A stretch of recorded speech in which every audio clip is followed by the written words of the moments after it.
తమిళ నటి మాళవిక మోహనన్ ఇప్పటి వరకు తెలుగు సినిమాల్లో నటించింది లేదు. కానీ తెలుగు ఆడియన్స్ కు మాత్రం మాళవిక సూపర్ చిత్రాలే.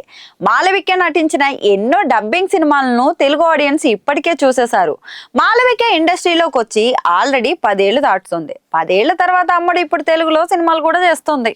మారుతి దర్శకత్వంలో పాన్ ఇండియా స్టార్ ప్రభాస్ నటిస్తున్న ది రాజాసాబ్ సినిమాలో మాళవిక లీడ్ రోల్ అయితే నటిస్తుంది. రాజాసాబ్ తర్వాత మాళవికకు తెలుగులో మరిన్ని ఛాన్సులు కూడా క్యూ కడతాయని అందరూ అంటున్నారు. ఇదిలా ఉంటే మాళవిక గతేడాది యుద్ర అనే సినిమాతో బాలీవుడ్ లో కూడా ఎంట్రీ ఇచ్చిన విషయం మనందరికీ తెలుసు.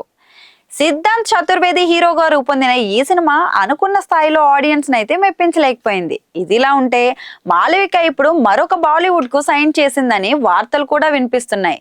రొమాంటిక్ కామెడీ జోనర్ లో రూపొందుతున్న ఓ భారీ ప్రాజెక్ట్ కు మాళవిక సైన్ చేసినట్లు తెలుస్తోంది.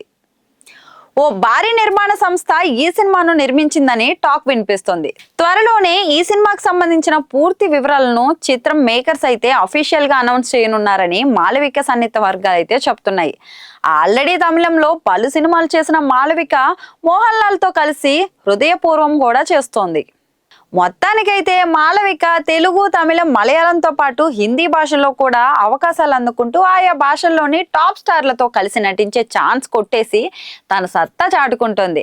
కథల ఎంపికల విషయంలో మాళవిక ఓ ఇంటర్వ్యూలో మాట్లాడుతూ తన కెరీర్ స్టార్ట్ చేసినప్పుడు పలానా వారితో కలిసి పనిచేస్తానని అనుకోలేదని, తనకు వచ్చిన అవకాశాన్ని గొప్పగా ఉపయోగించుకుంటూ ముందుకెళ్తున్నానని తెలిపింది.